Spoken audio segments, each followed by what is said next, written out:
Bueno, pues bienvenidos todos una vez más a otro, a otro día en el ciclo de charlas del grupo RIMAT. El día de hoy se va a presentar una sola charla, pues para los que estaban acostumbrados hasta el momento a dos charlas, pues informarles de una vez. Como siempre, pues estamos muy felices de contar con su participación en esta sesión. Su entusiasmo y compromiso pues hacen posible que este espacio siga creciendo y siga siendo un espacio de difusión de las matemáticas. Antes de comenzar, como siempre, queremos agradecer a dos empresas que han ayudado a fortalecer este proyecto. La primera es Comercializadora Cibar, la cual es una distribuidora de ferretería con un enfoque tecnológico, y la segunda es Coltec, que es una empresa que se dedica a brindar soluciones tecnológicas a otras empresas. El día de hoy tenemos el placer de contar con la presencia de Edgar Alonso Valenzuela Nuncio, quien nos compartirá su charla, que es un gran cardinal. Para que conozcan un poco más acerca de Edgar, les quiero comentar que Edgar es candidato a doctor de matemáticas por la Universidad Autónoma Metropolitana, UAM, y su trabajo se sitúa en la intersección fundamental de la lógica y la teoría de conjuntos, investigando las estructuras formales de la teoría de modelos abstractos. Su investigación actual extiende estos temas hacia el álgebra mediante herramientas lógico-conjuntistas para abordar la teoría de módulos. Además, es instructor de The New Center for Research and Practice. Eh, pues creo que no hay más presentación que el mismo Edgar ya nos introduzca. Entonces, Edgar, este es un espacio para ti. Bienvenido.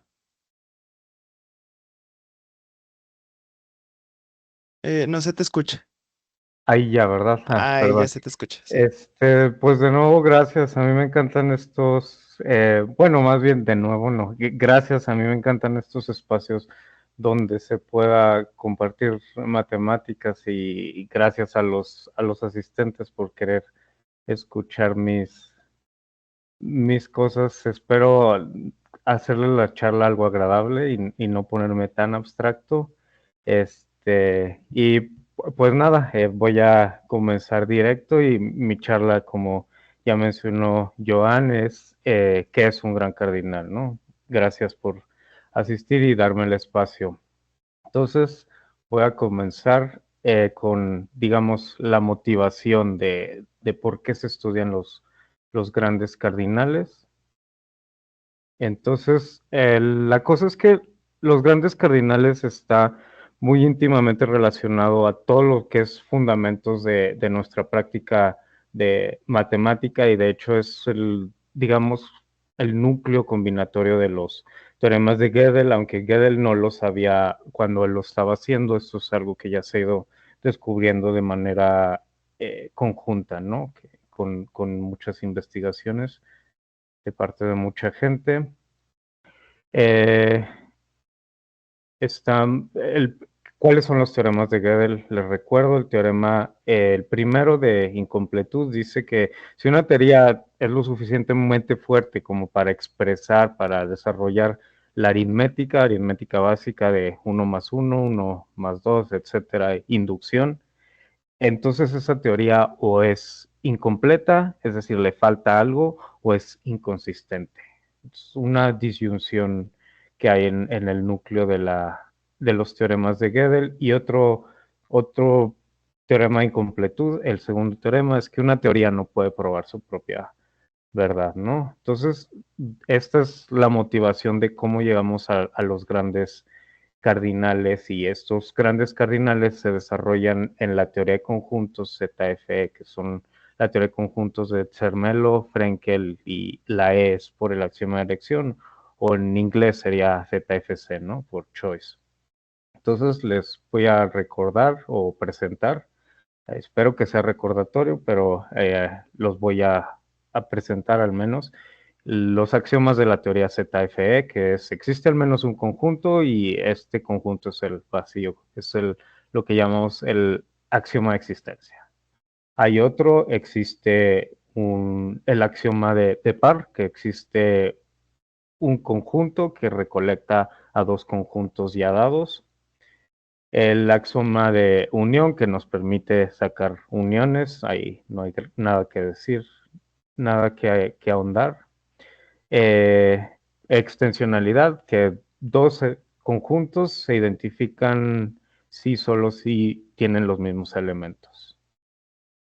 Es decir, que la igualdad se reduce a la pertenencia de elementos, ¿no? El conjunto potencia, que ese va a ser, digamos, muy importante para esta charla, va a ser el conjunto potencia, que dice que básicamente podemos colectar todos los subconjuntos de un conjunto dado, todas las partes de un conjunto. Eso va a ser un nuevo conjunto. Existe un conjunto infinito que yo le llamo omega.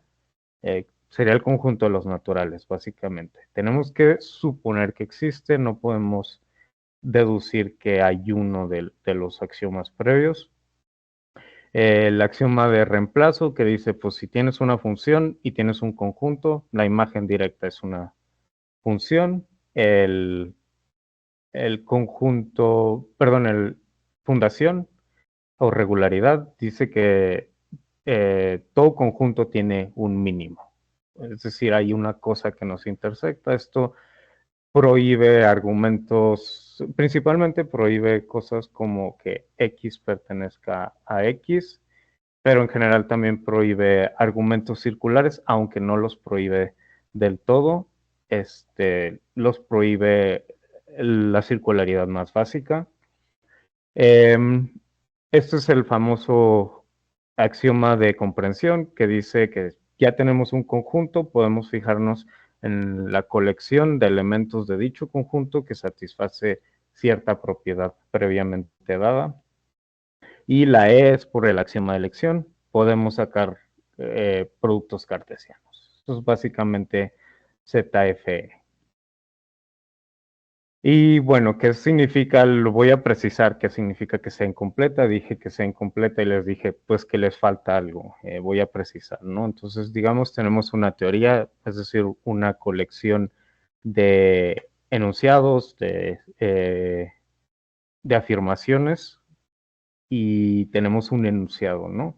Vamos a decir que es independiente si tanto cuando le pegamos el enunciado phi a la teoría como cuando le pegamos la negación, ambos tienen modelos. Es decir, la teoría se puede bifurcar eh, usando phi y la negación de phi, y va a generar, pues obviamente, una variación muy grande en los tipos de modelos que tiene la teoría, porque por un lado voy a poder tener modelos de phi, por otro lado modelos totalmente ajenos a los otros. ¿Por qué? Porque son modelos de no phi. Y esto quiere decir que existen dos estructuras, tales que eh, la teoría más phi es verdadera en el primer modelo y la teoría más la negación es verdadera en el segundo modelo. Entonces esa es la motivación. No sé si hasta ahora hay algo que alguien quiera añadir o que quiera que extienda algo.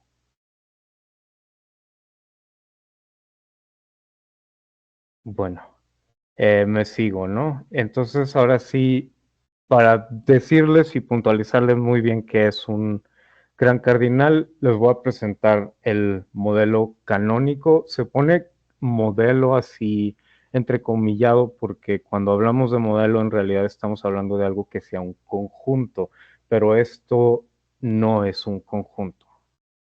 Esto es lo que llamamos una clase propia. Es decir, es tan grande que no puede ser un conjunto. Entonces, ¿cómo se define B? Se define todas las cosas que son iguales a sí mismas, ¿no? Es decir, digamos, todo. B es todo. Y se puede construir este todo por recursión ordinal, es decir, comenzamos por etapas. Comenzamos primero con algo que dijimos que ya había existido, que ya existe, que es el vacío. Entonces, el vacío es nuestra primera etapa. La segunda etapa es el conjunto potencia. Tenemos ahora el conjunto potencia del vacío, que sería pues nada más esto. Pero en general lo estamos definiendo por recursión ordinal. Si ya tenemos definido el nivel alfaésimo, el alfaésimo más uno, el alfa más unoésimo más bien, alfa más unoésimo sería la potencia del previo. Y como también tenemos ordinales que les llamamos límites o básicamente infinitos, tenemos que definir cuando no es sucesor. Por ejemplo, podemos definir, con esto definimos claramente B1, B0, B1, B2, etcétera, ¿no? Pero dijimos que existe un infinito. ¿Cómo definimos ese infinito? Pues pegamos todos los que ya traíamos. Y esto lo podemos hacer por el axioma, primero por el axioma de reemplazo, por el axioma de potencia, por el axioma de unión y por el axioma de infinito. Eso lo podemos hacer perfectamente. Entonces, eso es lo que se hace en las etapas límites, ¿no? Pero también tenemos omega más omega, esta es una etapa límite. Tenemos omega más 1, por ejemplo, esta etapa pues se definiría tomando esta. Entonces, los sucesores, aunque hay sucesores infinitos, no todos los infinitos son sucesores y hay infinitos límites como este, ¿no? Que este no puede ser un sucesor de nadie. Y el B completo sería la unión de todos. Entonces, esto es tan grande que no puede ser un conjunto. Por eso es modelo entrecomillado y es lo que llamamos una clase propia. Es lo que ya les he mencionado. Entonces, por los teoremas de Gödel, resulta que no podemos asegurar que ZFE tenga un conjunto. Si pudieran, tengo un modelo, perdón, si tuviera un modelo, si podemos asegurarlo a través de sus propios axiomas, estaríamos contradiciendo el segundo teorema de incompletud de Gödel.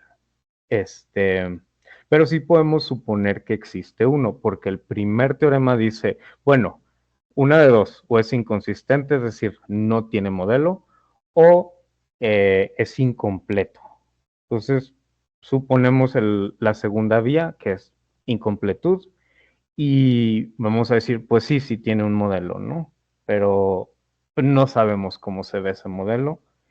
Y aquí es donde se complica, digamos, el estudio de la teoría de conjuntos, porque se hace toda esta maraña de, bueno, no sé cómo sea, pero sí lo puedo suponer, pero no lo puedo probar.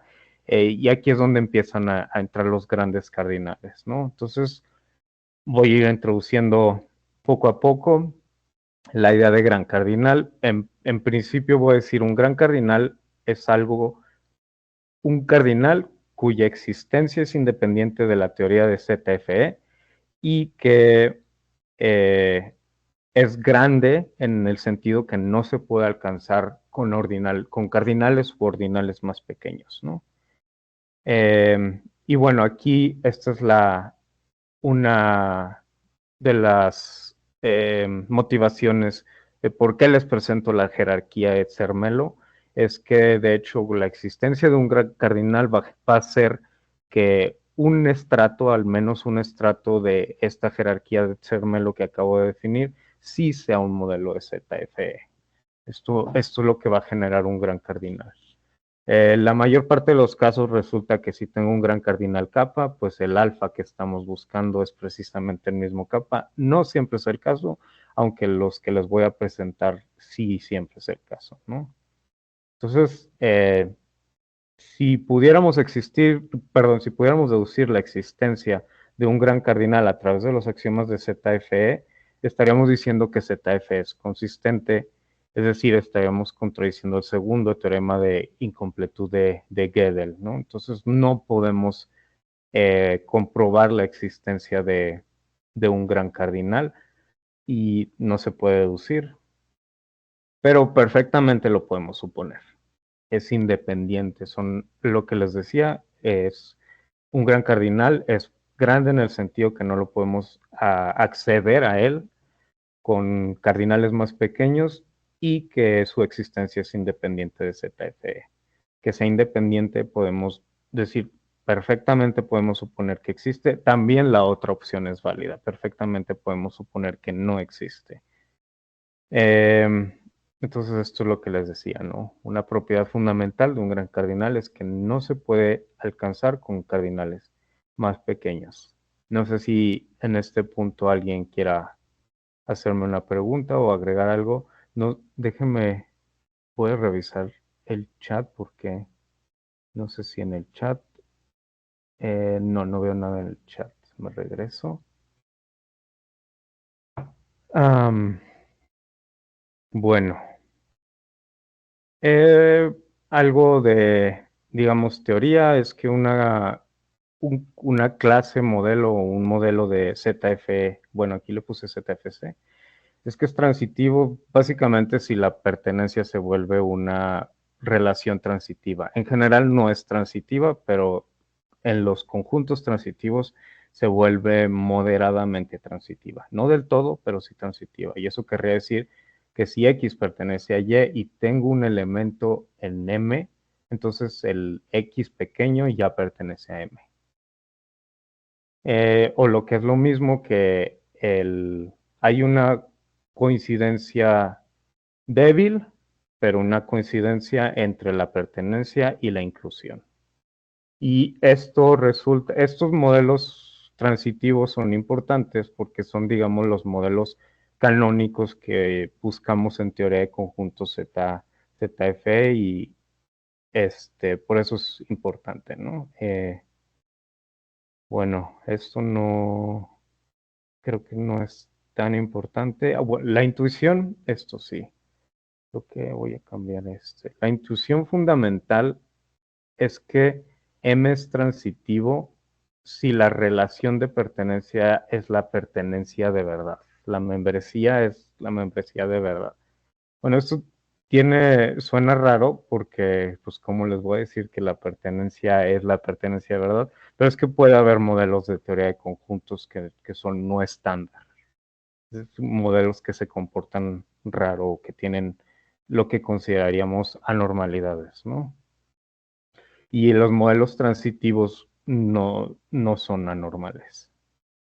Principalmente otra intuición es que M es transitiva si en realidad está contenida en un segmento inicial de B o es un segmento inicial de B. Entonces, digamos, esta es la jerarquía de Zermelo. Tenemos el primer estrato que es el vacío. El vacío, esto sería solamente esto y esto sería la unión de los previos y esto sería la potencia de y este sería todos, ¿no? Y un modelo transitivo se vería así. O sea, está contenido muy bien y el modelo canónico B eh, lo, lo controla. Está muy bien controlado y está contenido en B. Y además es un segmento inicial en el sentido de que si tuviera yo algo aquí y agarro algo más chiquito acá, entonces ese algo también está dentro, ¿no? O que eh, no hay agujeros en M, ¿no? Podríamos en principio pensar que hay cosas así, ¿no? Y le falta esta parte está faltante, pero los modelos transitivos no se comportan así. Entonces ahora sí les voy a decir un poco más ordinales y cardinales, pensando en que no todo el mundo está bien familiarizado. Entonces un ordinal es un conjunto que es transitivo y que está bien ordenado. Que esté bien ordenado querría decir, recordando de los naturales, que si agarras un subconjunto, eh, tenemos un ordinal alfa y agarro un subconjunto de alfa, entonces el mínimo pertenece a alfa. Eso querría decir que esté bien ordenado y la transitividad se las acabo de presentar, ¿no?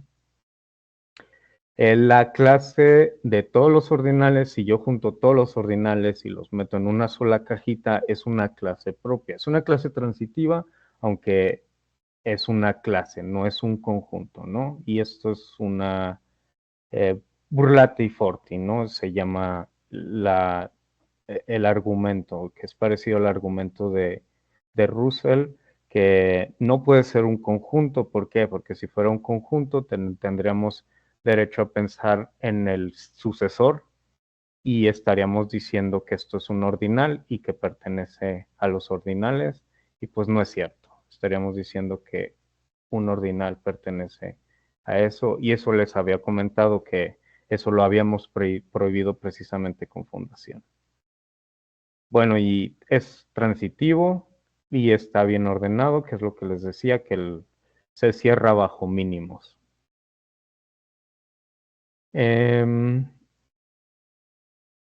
Listo.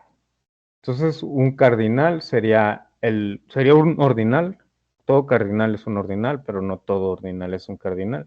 Y un cardinal sería el primer ordinal que tiene ese tamaño, su propio tamaño, ¿no? Por ejemplo, tenemos omega, ese es el primer infinito, pero tenemos omega más 1, que sería básicamente esta cosa, pero esta cosa tiene la misma cardinalidad que esta. Podemos contar a omega con el 0 y luego al 1 lo contamos con el 0, al 2 lo contamos con el 1, al 3 lo contamos con el 2, etcétera, ¿no? Es la famosa paradoja del hotel, que si hay un hotel infinito y llega un nuevo huésped, ¿cómo lo acomodamos? Pues movemos todos al siguiente habitación y en la primera habitación ponemos al último huésped en venir. Eso es lo que les menciono. También, por ejemplo, omega más omega tiene tamaño omega. Esto sería como tenemos los naturales y agarramos una copia de los naturales y hacemos un orden de tal manera que primero están los naturales y luego ponemos otra copia de los naturales. Así se construye ese. Bueno, aquí hay otros ordinales muy grandes que se pueden hacer con exponenciación ordinal. Aquí sería útil recordar que la exponenciación ordinal no coincide con la exponenciación cardinal.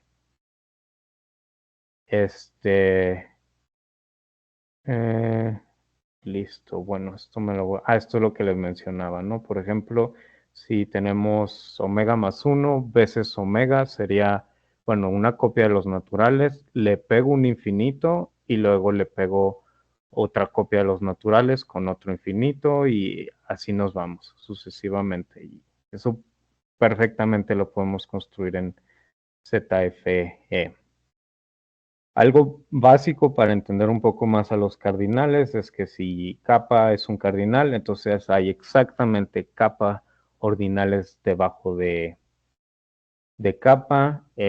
Notación kappa más, voy a decir que es el primer cardinal que es mayor que kappa, ¿no? Que lo llamamos el cardinal, perdón, sucesor.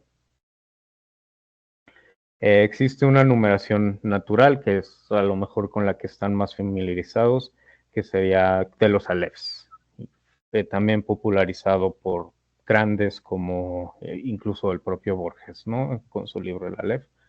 Eh, entonces, el Aleph 0 es el primer infinito, el Aleph 1 sería el sucesor del primer infinito, el Aleph 2 sería el sucesor del sucesor, etcétera, ¿no? Y, por ejemplo, el Aleph omega sería la unión de los previos, o también se puede decir que es la suma de los previos.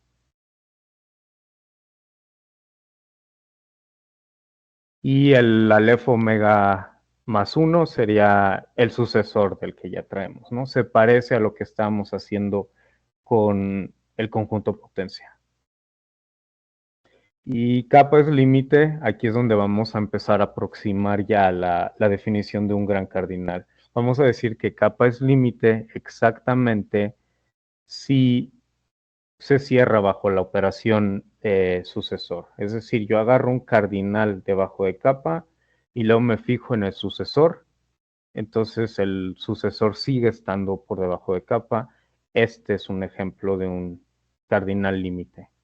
Como es la unión de los previos, si agarramos a alguien al F15, pues el Aleph 16, que es el sucesor, sigue estando abajo. Y así nos vamos, ¿no? En general, los cardinales límites se verían así. Lambda, donde lambda es un ordinal límite.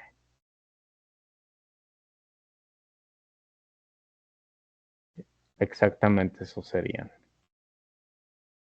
Entonces esto nos da la primera aproximación de lo que es un gran cardinal, que sea límite. Un cardinal límite básicamente significa que con operaciones, la operación más básica que se nos ocurre de cardinales, este ordinal límite es cerrado respecto a esta operación básica, que es la operación sucesor. Pero, pues como ya vimos, los cardinales límites sí existen en ZFE. ¿Por qué? Porque el Aleph omega es 1, ¿no? Podemos fortalecer esto más. De todas maneras, no salimos de ZFE, que vamos a definir un cardinal límite fuerte. ¿Qué significaría un cardinal límite fuerte? Entonces, les recuerdo que el teorema de Cantor dice que el sucesor está acotado por arriba por la potencia de capa. Entonces, si la potencia de capa sería precisamente la cardinalidad del conjunto potencia de capa. Entonces, el famoso teorema que los reales son más grandes que los naturales.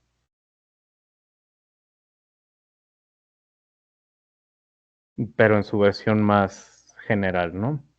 Entonces, esto nos está dando otra operación, que es la operación de potencia. No cualquier cardinal límite, perdón, es un límite fuerte, no cualquiera es cerrado respecto a potencias, pero sí hay cardinales límites fuertes. Se pueden construir muy fácilmente. ¿Cómo lo construimos?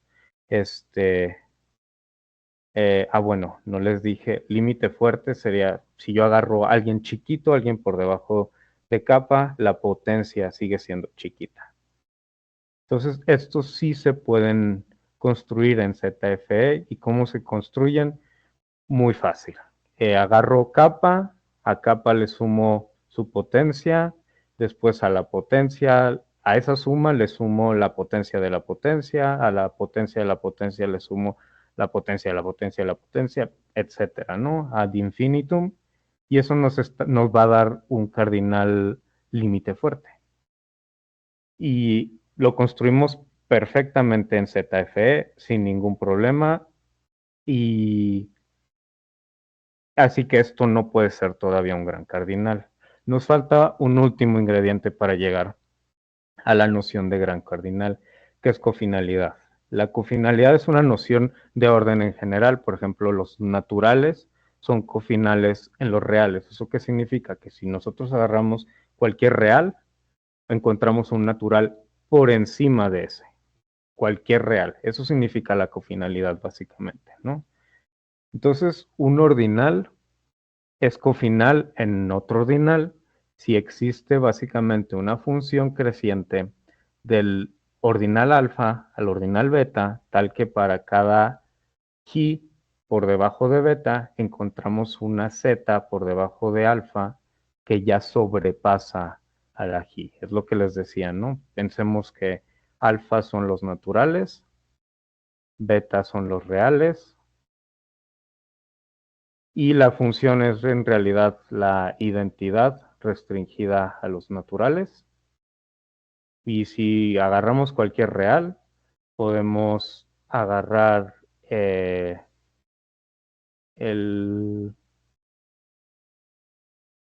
encontramos, ¿cómo era? Perdón. Si agarramos cualquier real y entonces la función esta nos da un entero que ya es más grande que R, ¿no? Muy fácil. Entonces eso es en cuanto a órdenes en generales, pero aquí nos interesan más bien buenos órdenes, es decir, órdenes transitivos, lineales y que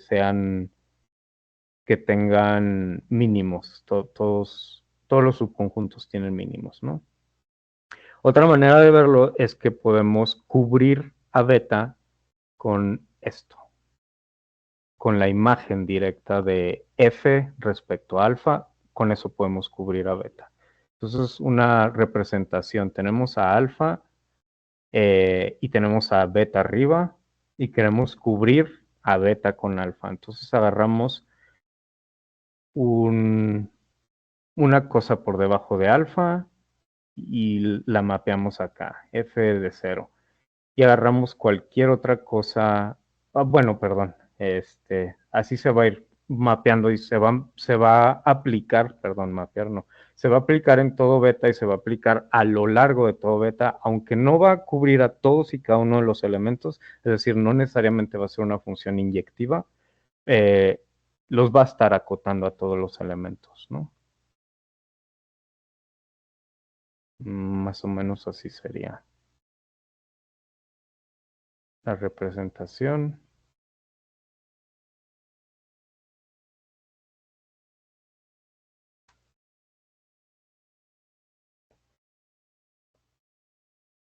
Es la idea, ¿no? Entonces, otra manera de reformularlo es que la cofinalidad lo que hace es que con alfa podemos agotar a beta, podemos cubrirlo completamente. Entonces, ahora sí que definimos una función que vamos a agarrar, es la función de cofinalidad. A cualquier ordinal lo transformamos en el menor cardinal, tal que cardinal tal que Ji ya es cofinal en alfa. Una forma muy fácil de ver que la cofinalidad siempre es menor o igual que alfa es que el alfa mismo es cofinal en alfa. Pues de nuevo agarramos la identidad en alfa y cualquier Ji que esté por debajo de alfa, pues nos fijamos en su sucesor, digamos, y ya. O en el Ji mismo, ¿no? Queremos,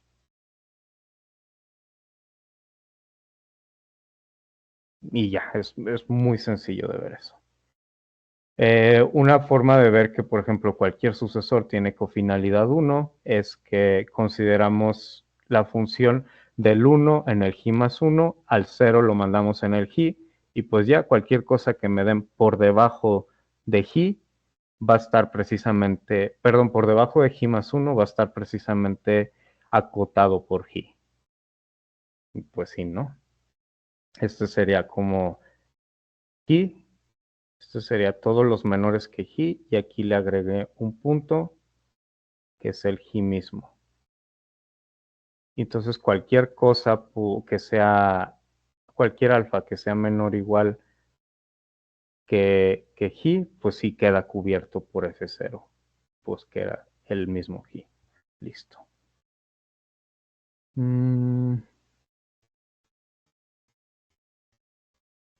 Y entonces ahora sí llegamos a la segunda aproximación de lo que es un gran cardinal, que sería la regularidad. Vamos a decir que un cardinal es regular cuando su cofinalidad es el mismo. Es singular en otro caso. Ya hemos construido varios cardinales singulares. No les he dicho cuáles son regulares, pero bajo el axioma de elección, respecto al axioma de elección, cualquier cardinal sucesor es regular. Por ejemplo, la cofinalidad del segundo infinito del Aleph 1 es Aleph 1. ¿Por qué? Porque es un sucesor. Y ahora sí, esto nos está diciendo, pues sí, también existen regulares en ZFE.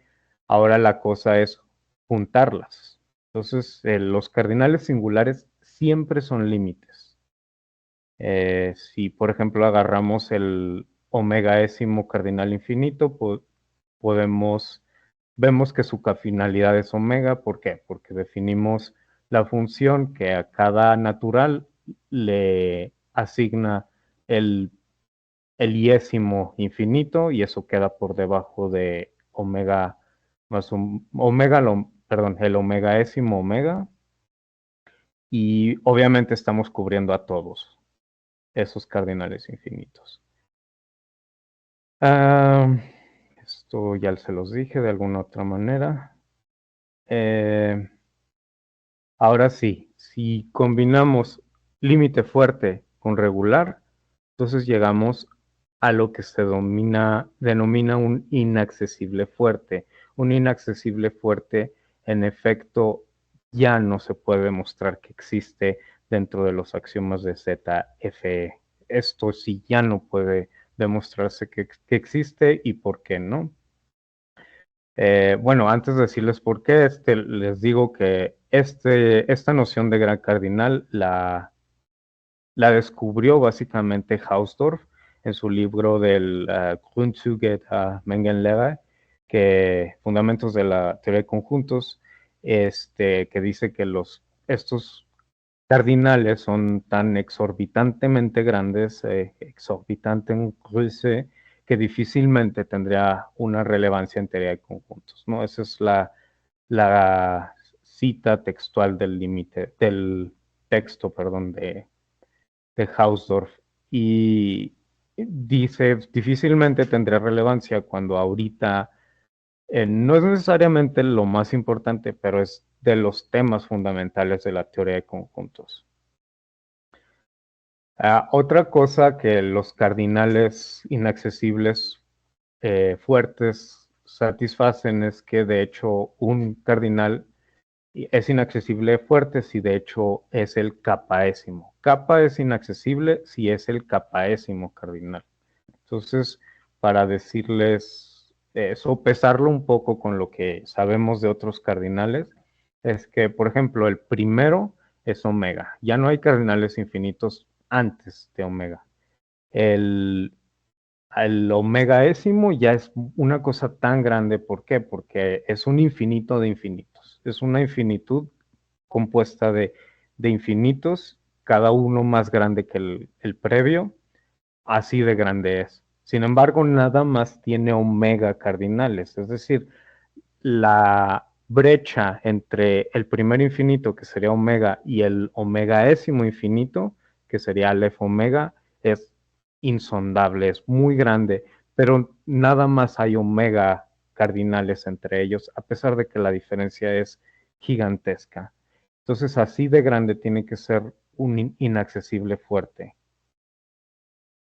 Y otra cosa que ocurre con los inaccesibles fuertes, antes de pasar a eso, es que el capaésimo estrato de la jerarquía de Zermelo tiene cardinalidad capa también. Eso también ocurre. Y de hecho, este es modelo de ZFE. Y bueno, esa es la primera aproximación a grandes cardinales. Ahora les voy a dar, digamos, el enfoque no contemporáneo, pero digamos moderno, porque ahorita, bueno, sigue siendo contemporáneo, pero básicamente casi lo agotamos de alguna manera. Entonces, la motivación, bueno, antes de pasarme a esto, no sé si alguien quiera preguntar o quiera decirme, espero que sí siga en línea, espero que no me haya desconectado, porque luego no me doy cuenta, me ha pasado, sí, creo que sí No, no, sigo si en estás línea. en línea. Así, gracias. Entonces, parece ser que estamos muy despegados de cosas de análisis, de cosas de álgebra, de análisis, de geometrías. Pues sí, sí, estamos muy despegados en principio. Pero la motivación de un núcleo importante en lo que es la teoría de conjuntos viene de teoría de la medida, que es con el trabajo de Ulam. Entonces, Ulam define lo que es un cardinal medible y lo define como aquel que posee una medida de capa en, en el 0 y el 1 que sea capa completa. ¿Qué quiere decir? Aquí creo que escribí, aquí está esto mal escrito. Bueno, ¿qué quiere decir que sea capa completa? Que una intersección es 1, sí, solo sí, todos los elementos de la intersección es 1 y déjenme, aquí sería para todo y por debajo de delta. Y además va a ser capa completa si los chiquitos tienen medida 0. Y aquí el delta tiene que estar estrictamente por debajo de capa. Entonces esto ya es, digamos, terreno más accesible para los que no necesariamente hacemos teoría de conjuntos. Esto se puede traducir en la existencia de un ultrafiltro. Resulta que si kappa es medible, en realidad es límite fuerte y es regular, es decir, es inaccesible. Ya estamos en grandes cardinales y estamos hablando de algo en principio totalmente ajeno a teoría de conjuntos porque estamos hablando de teoría de la medida. Y esto, les menciono, se puede reformular en términos de ultrafiltros. Esto también es importante en el desarrollo de teoría de conjuntos, que todo se puede formular en términos de ultrafiltros. Un ultrafiltro es básicamente un subconjunto de la potencia que se comporta bien respecto a las operaciones booleanas. Una unión pertenece al ultrafiltro si al menos uno de los elementos pertenece al ultrafiltro. Es un OO. La unión se transforma en un OO, la intersección se transforma en un y, los dos pertenecen, la negación se transforma el complemento se transforma en negación, es decir, el complemento pertenece si el original no pertenece, etcétera, etcétera.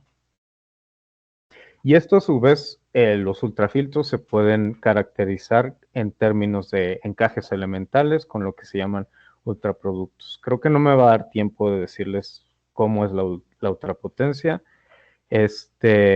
pero nos da la segunda motivación de los grandes cardinales.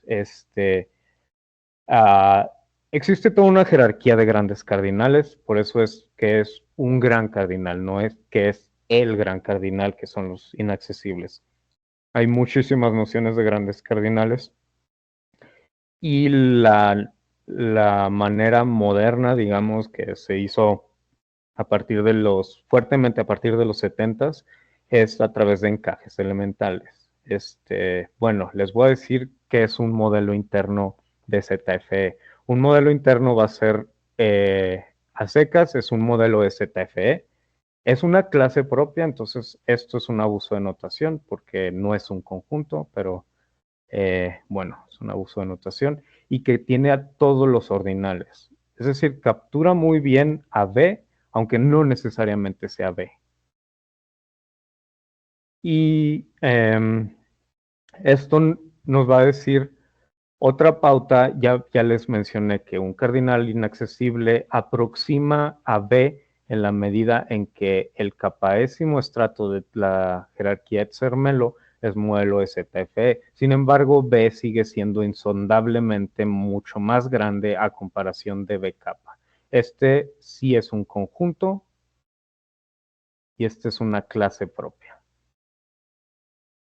Y los modelos internos ya aproximan mejor a la clase B, aunque no lo terminan de aproximar al 100%, o no todos, pues porque B mismo es un modelo interno.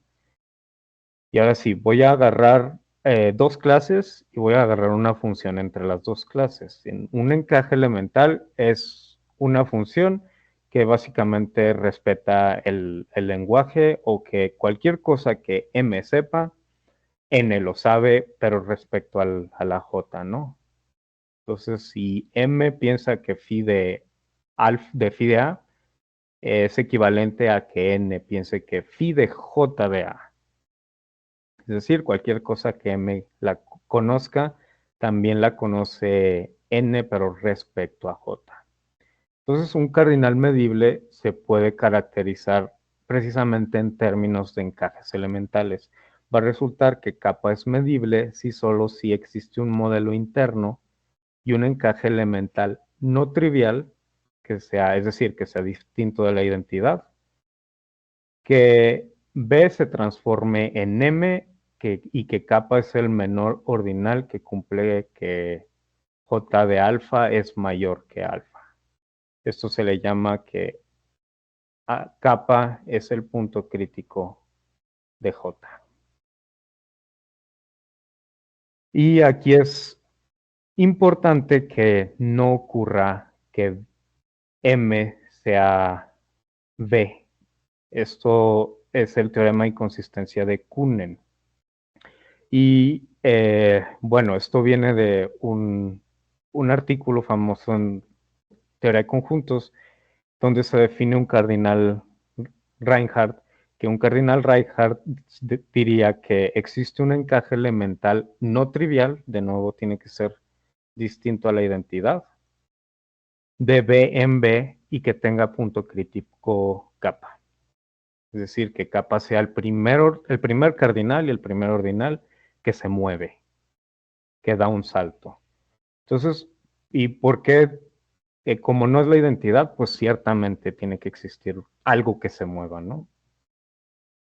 Y el teorema de inconsistencia de Kuhnen precisamente dice que ese encaje de B en B no trivial no existe.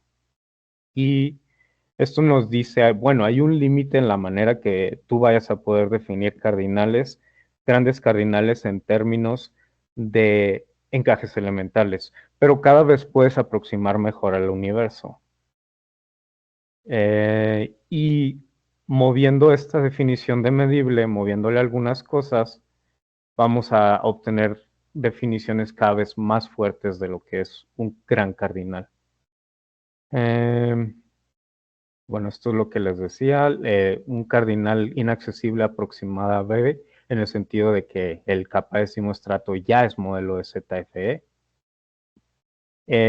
Y un cardinal medible aproxima un poco mejor a B en el sentido de que tenemos un modelo interno que es una clase y se parece mucho a B en el sentido de que hay un encaje elemental, ¿no? Y bueno, vamos, les doy otros ejemplos. Un cardinal es compacto fuerte. Si para cualquier lambda estrictamente mayor que kappa existe un modelo interno que depende de lambda, para cada lambda va a existir un testigo, ¿no? Y un encaje elemental que va de B en el modelo interno, cuyo punto crítico es kappa. El salto que da el encaje es tan grande que ya sobrepasó a lambda y además existe un S que aproxima bien a esta cosa. Entonces aquí se aproxima cada vez más a B. Aquí tal vez es algo muy técnico. eh, ¿Qué significa esto? Y no tengo tiempo de ahondar, pero básicamente está diciendo que cada vez se aproxima mejor a B. Y ahora lo podemos aproximar de muchas maneras, no nada más con un encaje. Para cada lambda hay un encaje que lo aproxima cada vez más y cada vez más y cada vez más y cada vez se parece más. Mientras más grande sea el lambda, más se parece el M a B, aunque no se va a terminar pareciendo totalmente, ¿no? Un cardinal es fuerte si existen de nuevo un modelo interno. El modelo interno depende de nuevo de el lambda y existe un J cuyo punto crítico escapa, se da el salto otra vez hacia lambda, pero ahora resulta que captura el kappa más lambdaésimo estrato de la jerarquía de Zermelo, lo captura muy bien. Entonces aproxima todavía, bueno, no sé si todavía, pero aproxima muy bien a B también. Se ve un poco más claro, por eso digo todavía, porque está capturando bien todos los estratos. Pero no significa que no se sabe muy bien cuál es la relación entre un cardinal fuerte y compacto fuerte. De supercompacto sí se sabe, estos son más grandes. Si kappa es fuerte, mu es compacto fuerte, entonces lambda supercompacto es compacto fuerte y es fuerte. Y un cardinal supercompacto va a ser uno que se parece al fuerte, pero en lugar de aproximar a los estratos, aproxima a todo B en el sentido que se cierra bajo suficientes funciones. Si tengo una función muy grande, entonces la función ya vive en M. Eso lo satisface B, pero eso no lo satisface cualquier modelo interno. Necesitamos un cardinal supercompacto para aproximar de esta manera a B. Y bueno, me voy a saltar para decirles unas breves notas ya de conclusión. todo esto se hizo al 80s, 90s, 70s, un poco todavía a principios del siglo, pero lo que se está haciendo a la fecha es que se está revisitando el teorema de inconsistencia de Kunen, es decir, la existencia de encajes de B en B. Todas las demostraciones que se conocen del teorema de Kunen, de inconsistencia de Kunen, utilizan fuertemente y de manera medular el axioma de elección. Entonces lo que se pensó es, pues vamos a deshacernos del axioma de elección y vamos a pensar en cosas más grandes para ver si sí podemos demostrar la consistencia de cardinales Reinhardt. Sigue siendo un esfuerzo, pero esto llevó a la noción, por ejemplo, de lo que se llaman cardinales Berkeley. Los cardinales Berkeley fueron diseñados básicamente por la escuela de Berkeley en San Francisco, principalmente Woodin. Woodin es un nombre gigantesco en teoría de conjuntos, este, y ellos han diseñado esta noción de grandes cardinales sin elección o choiceless large cardinals. Eh, entonces ahora sí se define un cardinal Berkeley, está un poco convulsa la definición, nada más es para contarles lo que se hace. Y como conclusión, se les voy a decir unas aplicaciones que también he estado trabajando con mi equipo de trabajo en teoría de módulos.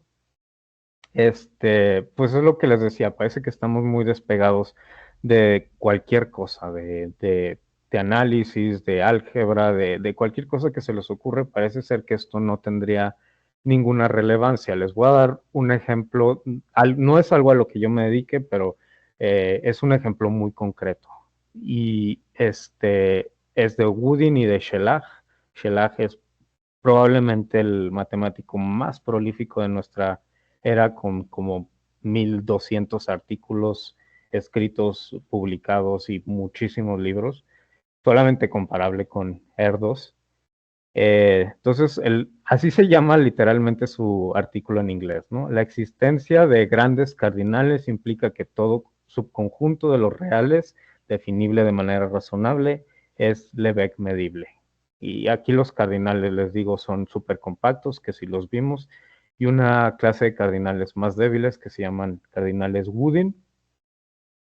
Esto es un ejemplo que sale de la motivación de teoría de la medida que les decía con Ulam y de los cardinales medibles, ¿no? Entonces les voy a dar ahora una aplicación de álgebra. En general, si agarramos un anillo, decimos que un R módulo es libre si es isomorfo a suficientes sumas directas de copias del anillo. Eso significa que sea libre o que tiene una base, básicamente. Vamos a decir que M es capa libre si existe una familia de submódulos de M, todos chiquitos, es decir, cardinalidad menor que capa, tal que todo N es libre, que todos tienen cualquier cosa. Si agarramos un submódulo de cardinalidad menor que capa, entonces lo podemos cubrir con un elemento de la familia que es libre, ¿no? Y que lo extendemos, lo cubrimos con ese n, el n0 lo cubrimos con el n, y es cerrado respecto a uniones crecientes de longitud menor que capa. Entonces aquí ya estoy introduciendo, le estoy dando entrada a los cardinales con el simple hecho, perdón, de decir que capa libre, ¿no? Resulta que, por ejemplo, si capa es un cardinal singular, entonces capa libre implica libre. Cualquier módulo que sea capa libre, que aproximemos que es libre con sus módulos chiquitos, es libre. Pero también resulta que esto se puede resolver con grandes cardinales. Si capa es compacto fuerte, aquí se me fue la E, entonces capa libre también es libre. Y esta investigación la hemos estado trabajando. Este teorema es de Chelage y también hay trabajos de Eklof-Meckler. El primero es el de Chelage, el de singulares, y Eklof-Meckler han hecho la otra parte de grandes cardinales. Y si cambiamos libre por capa libre, entrecomillado, por proyectivo, el proyectivo es que es un sumando directo de un libre. Deber está muy complejo, entonces lo voy a dejar así. Sin torsión significa que este es torsionless. Este no hay que confundirlo con torsion free, es torsionless y se encaja en copias en un producto de muchas copias del anillo. Localmente proyectivo es como torsionless, pero él es localmente proyectivo si se encaja puramente en copias de el anillo, en el producto de copias del anillo. Y esbelto también es algo no tan fácil de decir, entonces lo voy a dejar así, ¿no? Entonces, lo que hemos estado trabajando principalmente esta parte y esa parte yo sí la he hecho, pero mi asesor y su grupo de investigación han hecho la parte de proyectivo, de torsionless y localmente proyectivo. Y si capa es compacto fuerte, entonces capa libre implica libre. En este sentido más amplio que podemos decir proyectivo, deber, torsionless, localmente proyectivo y esbelto. Y, y ya, sí. Pues gracias. Alcancé a cubrir la hora. No sé si hayan comentarios, quejas, preguntas. Espero al menos haberles hecho una tarde agradable con matemáticas y ya, no sé. Gracias por asistir. Gracias, Edgar, por tu presentación. Para todos los asistentes, si tienen alguna pregunta que hacerle a Edgar, este es el momento propicio para prender el micrófono y hacerle directamente la pregunta. Sí, espero que sí, sin miedo la hagan. No, no me enojo con las preguntas. Si quieren, no sé, incluso si quieren bibliografía o lo que sea, también les puedo hacer llegar de alguna manera bibliografía. Em, ¿Dónde podemos consultar más de grandes cardinales?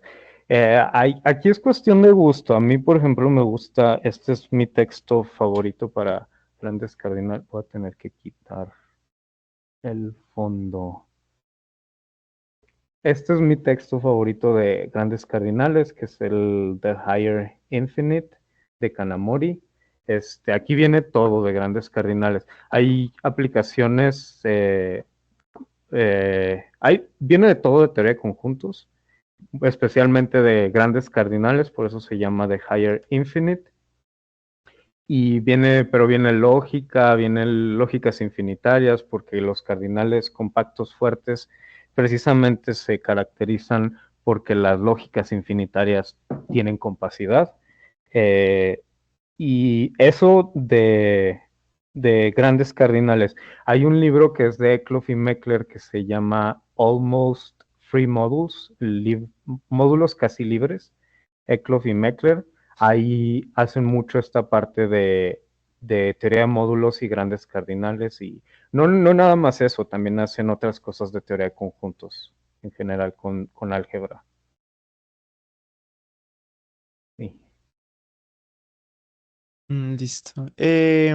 Yo quisiera hacerte una pregunta mientras escriben en el chat, porque veo que varias personas están escribiendo. claro. Em, Tú hablabas de las aproximaciones. Decías como que, ok, por este método podemos ver que se aproxima más al cardinal que estamos estudiando, ¿cierto? La pregunta concreta es, tú dices, se acerca más, pero no llega a ser. Mi pregunta es, ¿cómo estás midiendo o se puede medir siquiera qué tan cerca está de ser el cardinal que estás estudiando por estos métodos por así decirlo, de aproximación? Eh, no hay una medida per se, pero la medida es nociones de ¿qué tanto se aproxima al universo de teoría de conjuntos de ZFE? ¿Qué tanto se aproxima a B? Esa es la pregunta más concreta. La respuesta es que hay una, pues como les dije, hay una jerarquía y mientras más arriba está en la jerarquía, más se aproxima a B. Déjenme les enseño, porque de hecho Kanamori tiene un mapa donde dice, y salen muchos cardinales, mientras más arriba estamos acá, aquí sería 0 igual a 1, que sería el teorema de inconsistencia de Kuhnen, que no puede existir un cardinal Reinhardt, pero hay cosas más abajo que cada vez se aproximan más a los grandes, al B, perdón, a B. Hay súper compacto, extendibles, súper fuerte, fuerte, Woodin, etcétera, etcétera. Entonces, sería más bien uno propone una noción de gran cardinal y luego las compara con las nociones que uno ya sabe, ¿no? Entonces, si yo ya sé que es más fuerte que los que ya se conocían todos, pues estoy aproximando más a B. Eso nos estaría diciendo básicamente. Sí. Ok, listo. No sé si alguien más tenga preguntas, pero vi que alguien estaba escribiendo.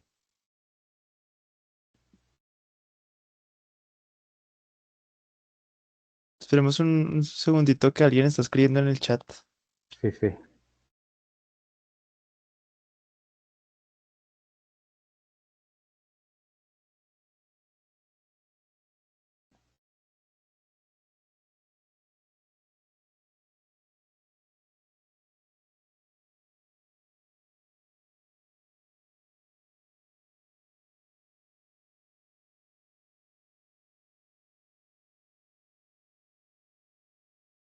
Mm, No, no, no, sí, no veo más preguntas. Vale, bueno, listo. Entonces, pues, gracias por el invitarlos espacio. a Sí, todos. sí. No, va, adelante, Dale. adelante. Vale. No, pues gracias a todos por asistir el día de hoy. Gracias a Edgar. Ya te doy el espacio para que hables, te despidas bien de todos.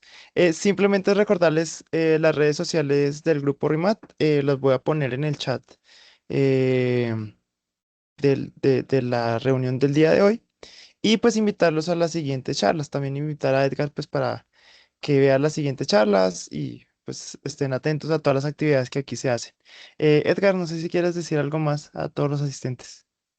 De nuevo agradecerles su tiempo, su interés y el espacio. Insisto, me encantan estos espacios. Gracias, Joan, y gracias a los asistentes. Sí, esperaría ser parte también como público y espero más adelante poderles compartir algo más. Espero algo no tan extensivo y un poco más fácil, esperaría, o no sé, espero que también les haya sido de su agrado. No sé. Gracias. Listo, vale, muchísimas gracias y nos vemos en la siguiente sesión. Hasta luego.